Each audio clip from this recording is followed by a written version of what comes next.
Hello अस्सलाम वालेकुम and welcome back to my channel. कैसे हैं आप सब? खुश रहिए, आबाद रहिए, हंसते मुस्कुराते रहिए। तो जनाब, आज मैं गई हुई थी सारा अपना राशन और सौदा वगैरह लेने के लिए, क्योंकि रमज़ान मुबारक की आमद है और उससे पहले पहले बहुत सारे काम करने होते हैं। तो मैंने सोचा कि जल्दी कर लेती हूँ, क्योंकि ऑलरेडी मैं काफ़ी लेट हो चुकी हूँ। और वजह इसकी ये थी कि मेरे घर पर बहुत सारे गेस्ट थे, कभी कोई और कभी कोई, तो इस वजह से ना बस इस बार ज़रा मैं लेट हो गई। वरना मैं रमज़ान की तैयारी जो है वो कम से कम भी 10 दिन पहले स्टार्ट कर लेती हूँ, जिससे ये होता है कि मुझे फिर लास्ट डेज़ में सफाइयाँ वगैरह करने का टाइम मिल जाता है और काफ़ी कामों का टाइम मिल जाता है।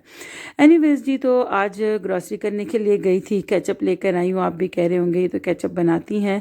जो लोग मेरे रेगुलर देखने वाले लोग हैं उनको पता है कि मैं केचप बनाती हूँ। अच्छा जी, एक ट्रिक आपको बताती हूँ। मेरे जो है ना किचन कैबिनेट्स ऊपर वाले ज़रा चौड़े हैं, तो मैं ऐसा करती हूँ कि जितने मेरे ये डब्बा पैक मसाले वाले ये होते हैं ना मसाले, ये मैं पीछे की तरफ लाइन लगा देती हूँ इनकी। और जो मेरे रेगुलर मसाले यूज़ होने वाले होते हैं ना, साबुत मसाले, वो मैं इनके आगे बॉटल्स में लगा देती हूँ। यूँ ये होता है कि जो भी मुझे मसाला चाहिए होता है वो पीछे से मैं सामने से एक बॉटल हटाती हूँ और पीछे से इजीली मसाला मैं निकाल लेती हूँ। अच्छा जी, तो यहाँ पर ना मैंने साथ ही मैदा और बेसन जो है वो छान छान के अपने बॉक्सेस में भर लिया था, पैनेट्री बॉक्सेस में, क्योंकि जो रमज़ान के महीने में ना बार बार फिर नहीं होता टाइम। और यहाँ पर जी आप देख रहे हैं कि मैं चम्मच के साथ ना मैदे को दबा रही हूँ। दबाने से ये फ़ायदा होता है कि मैदा या बेसन जो भी चीज़ हम रखते हैं ना, इसके अंदर हवा गुजरने का और नमी का रास्ता बाकी नहीं रहता।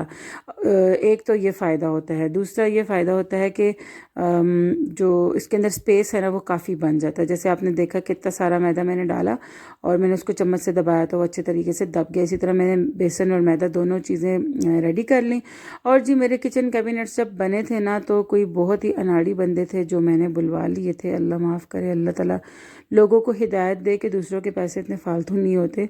मेरे पेनिट्री में बिल्कुल भी इन्होंने जो है ना पार्टीशंस नहीं दिए। तो मैं अब ये काम करती हूँ कि एक बॉक्स के ऊपर दूसरा बॉक्स रख के मैंने इसको सेट किया हुआ है। उसके बाद जी बाकी चीज़ें जो है वो सारी रिफ़िल कर लूँगी। कुछ जो इजाफ़ी होगी वो नीचे बॉक्सेस में, बड़े बॉक्सेस में चली जाएगी। जो रेगुलर यूज़ के हैं, जैसे कि चीनी हो गई, पत्ती हो गई, कहवे की पत्ती हो गई, इस तरह से शक्कर हो गई, तो ये सब चीज़ें जो है ना वो नीचे के जो बॉक्सेस हैं उनमें भी फ़िल हो जाएंगी। और फिर उसके बाद जो ऊपर पेनेट्री के बॉक्सेस हैं साथ साथ वो फ़िल भी होते जाएंगे और मैं कपड़े के साथ उनकी अच्छे तरीके से सफाई भी कर लूँगी। अच्छा, रमज़ान के महीना जब भी शुरू होता है ना, शुरू में एक दफ़ा ज़रूर चीज़ों को ना, सब चीज़ों को चेक कर लेना चाहिए। दूसरे नंबर पे रमज़ान ऐसे वक्त पर शुरू हो रहा है जब सीज़न चेंज हो रहा है, तो इस वक्त में भी जो है ना मसालों में और इन चीज़ों में ना काफ़ी ये लग जाती है घुन वगैरह। तो उससे बचने के लिए ज़रूरी है कि एक दफ़ा वैसे भी जो है ना फरवरी का जो एंड होता है और मार्च का स्टार्ट, इसमें सारे अपनी जो किचन कैबिनेट्स वगैरह होती हैं, सब चीज़ें होती हैं ना, इनकी एक दफ़ा सफाई कर लेनी चाहिए। अच्छा जी, तो आपने ना आगे चैनल को सब्सक्राइब ज़रूर करना है और वीडियो को लाइक ज़रूर करना है। सब्सक्राइब इसलिए करना है क्योंकि बहुत जल्द आपके लिए बहुत सारी रेसिपीज़ में लेकर आ रही हूँ, बहुत सारी चीज़ें लेकर आ रही हूँ। जैसे कि अभी मैंने ये सारा सामान मंगवाया हुआ है पंजीरी बनाने के लिए। तो वो मेरी बहनें जो रमज़ान में, जिनको ये शिकायत होती है फिर 15 रमज़ान के बाद के नकाहत हो रही है, परेशानी हो रही है, तो उनके लिए ये ना बहुत इंशाल्लाह ताला बेनिफिशियल होगी, क्योंकि मैं बहुत जल्द बहुत ही इजी पंजीरी की रेसिपी शेयर करूँगी। उसके बाद जी यहाँ पर oregano, thyme, rosemary, white pepper, ये सारी चीज़ें जो है वो रिफ़िल कर रही थी मैं।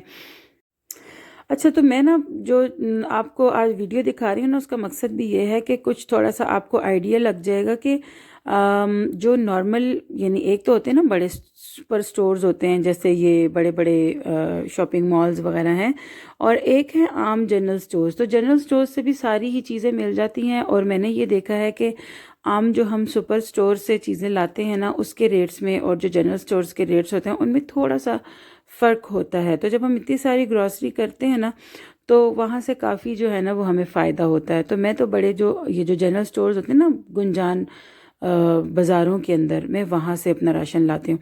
अच्छा जी, ये यीस्ट आपको दिखाती हूँ। बहुत से लोग पूछते हैं यीस्ट के बारे में कि कौन सी कंपनी की अच्छी होती है। तो दूसरे साशे जो हम लाते हैं ना, रोज़मोर है या रोज़मेरी है, क्या है, उस कंपनी के, वो काफ़ी एक्सपेंसिव होते हैं। ये वाले जो यीस्ट के साशे हैं ना, ये बहुत रिजनेबल पड़ते हैं। और ये जो यीस्ट है ना, ये ईरानी यीस्ट है आई थिंक, या किसी और का मुल्क की है, लेकिन जो है ना ये उसके मुकाबले में सस्ती भी पड़ती है, और क्वालिटी वाइज और जो अपना यीस्ट का काम होता है ना, उसके हिसाब से अगर देखा जाए तो ये बहुत अच्छी पड़ती है। थोड़ी सी भी डलती है तो बहुत ज़्यादा। उसके बाद जी फ़िलहाल अपने जो बाकी के मसाले हैं ना, उनको अपने इस बाटे में इकट्ठे कर दूँगी, और वन बाय वन, क्योंकि अभी इनको मैंने पीसना है। और जो मेरे मतलब मैं सारे अपने बॉक्सेस वगैरह फुल कर लेती हूँ। जो मसाले बच जाते हैं वो भी मैं सारे ना इसमें बॉक्स में डाल देती हूँ। अच्छा, मैंने अपनी सुरख मिर्च पीसने के लिए दी हुई थी, और काफ़ी टाइम जो है ना वो पंसार के पास पड़ी थी, और आज वो सुरख मिर्च भी आ गई है, और मैंने और भी मंगवा ली है। अब खैर रमज़ान में तो बहुत ज़्यादा सुरख मिर्च की भी कंजम्पशन बहुत ज़्यादा हो जाती है। उसके बाद जी कुछ जो बॉक्सेस हैं, जैसे कि मैं शान का ये गरम मसाला, ज़ाफ़रानी गरम मसाला यूज़ करती हूँ। तो ये मसाले के जो है ना वो खोल खोल के अपनी बॉटल्स में डाल रही हूँ। और साथ में बच्चों के लिए आ जाते हैं कुछ कच्चे पापड़ आ जाते हैं, और साथ ही कुछ बच्चों के पॉपकॉर्न्स वगैरह आते हैं, तो उनको भी उनकी जगह पर पहुंचा रही हूँ। इससे ये जगह पर जो है ना रखने से ये फ़ायदा होता है कि चीज़ ढूंढना बहुत इजी हो जाती है। यानी चीज़ को उठाया और आपने अपना काम कर लिया। और इस तरह से ना इसको एयर टाइट, पापड़ जब भी ख़रीदें एयर टाइट करें, पॉपकॉर्न्स जब भी ख़रीदें उनको कोशिश करें एयर टाइट रखें। एयर टाइट रखने से वो बहुत अच्छे कुक होते हैं। अच्छा, ये पॉपकॉर्न्स हैं पूनम के, ये बेसिकली मैं कराची से मंगवाती हूँ। तो मैंने रिसेंटली 3 kg जो है ना वो कराची से मंगवाए थे पॉपकॉर्न्स। और इजी हो जाता है फिर ना, पॉपकॉर्न्स एक दफ़ा पड़े हुए होते हैं घर पे, तो बस थोड़ा सा घी डाला और नमक डाला और पॉपकॉर्न डाल के फटाफट पक जाते हैं। और सारी अपनी जो मतलब मसाले वाले जगह थी ना, उसको सेट कर लिया मैंने। और अब मैं आ गई थी मसाले पीसने के लिए। तो जब मैंने ज़ीरे को खोला ना, तो मेरे तो होश ही उड़ गए।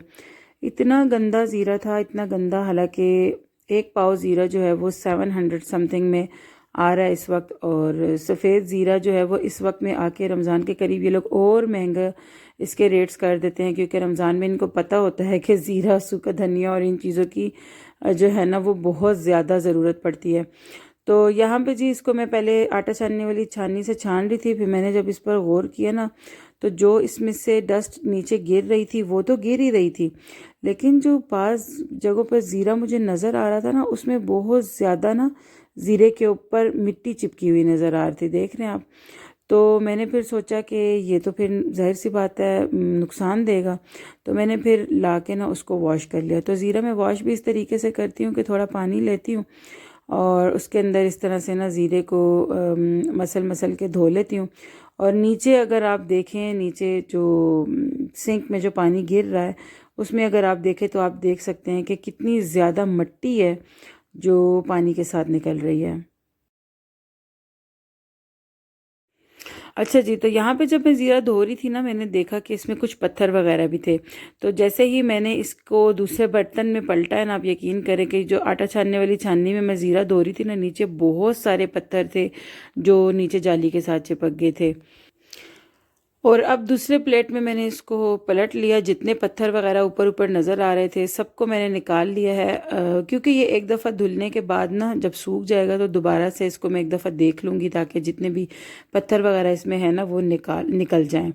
और उसके बाद जी ज़ीरे को धो के मैंने रख दिया। अब मैं आ गई थी बाकी मसालों की तरफ। जैसे मैंने आपको बताया कि मैं साबुत मसाले मंगवाती हूँ और उसके बाद उनको ख़ुद घर पर पीसती हूँ। घर पर पीसने से बहुत ज़्यादा सेटिस्फेक्शन होती है कि भाई हमने अपने हाथ से काम किया है, साफ़ सुथरे मसाले हैं जो हम अपने खानों में इस्तेमाल कर रहे हैं। वरना आपको पता है कि गुर्दे की पथरी और पित्ते की पथरी वगैरह आम हो जाती है। उसके बाद काली मिर्चें पीस ली, सूखा धनिया पीसना था वो पीसा। और यहाँ पर जी मैं ये होते हैं जायफल और जौतरी, इनका पाउडर भी मैं घर पर बनाकर रखती हूँ। यानी कि ये बहुत महंगी होती हैं, पता नहीं बाज़ार से अगर ख़रीदे तो किस तरह का इनका मतलब वो मिलता है पाउडर। तो इस वजह से मेरी कोशिश होती है कि घर पर बना लिया जाए। तो सिंपल ये जो घर की मशीन होती है ना, मिक्सी का जार होता है, इसके अंदर इजीली ये सारी जो है ना वो हो जाती है, हर मसाला पिस जाता है, मैंने तो यही देखा है, और इजीली पिस जाता है। तो यहाँ पे जी जायफल और जोतरी बराबर बराबर ली मैंने, और फिर मैंने इस तरह से उसको डाल दिया इसकी बॉटल में। ये भी मैंने रिफ़िल कर दी, और माशाल्लाह से ये जो इतना सा पाउडर तैयार हो जाता है ना, ये 4-5 महीने निकल जाता है। और ये जो सूखा धनिया है ना, ये मैंने पहले से धो कर रखा हुआ था, एक पैकेट धो कर रखा हुआ था, एक पैकेट से साफ़ करके रखा हुआ था। वैसे क्योंकि सूखे धनिया में ना इतने पत्थर शत्थर तो होते नहीं हैं, सिर्फ मोटे मोटे तिनके होते हैं, वही निकालने होते हैं।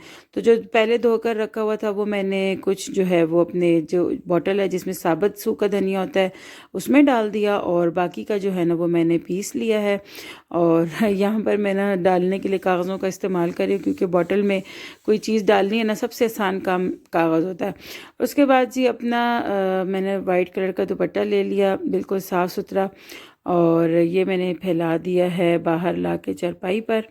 और ये मैंने बेसिकली इन्हीं कामों के लिए रखा हुआ है। अपना एक साफ़ सुथरा सा सूती दुपट्टा है मेरा, और इस पे मैंने सारा ज़ीरा फैला दिया। और जब से ये बारिशें ख़त्म हुई है ना, इतनी हवा है, इतनी हवा है कि ना जमा देती है बंदे को। और उसके बाद जी यहाँ पे ये सुर्ख मिर्च है जो मैंने काफ़ी दिन से पिसने के लिए दी हुई थी, और फाइनली पिस के आ गई है, शुक्र है अल्लाह का, वरना मुझे लग रहा था ये गुम हो गई है। और यहाँ पर जी मेरे सारे मसाले अपनी जगहों पर सेट हो चुके हैं माशाल्लाह से। और किचन जो है वो बहुत गंदा हो चुका है, लेकिन ये अल्लाह का शुक्र है कि मसालों का काम, चीज़ों की सेटिंग का काम, किचन की सेटिंग का काम सारा मेरा पूरा हो गया। आई होप आपको कुछ ना कुछ सीखने को ज़रूर मिला होगा। चैनल को सब्सक्राइब, वीडियो को मैं सफाइयाँ कर लेती हूँ, आपकी कोई किचन जो है वो बहुत ज़्यादा गंदा हो चुका है। आपसे मिलती हूँ नेक्स्ट वीडियो में, तब तक के लिए अल्लाह हाफिज़।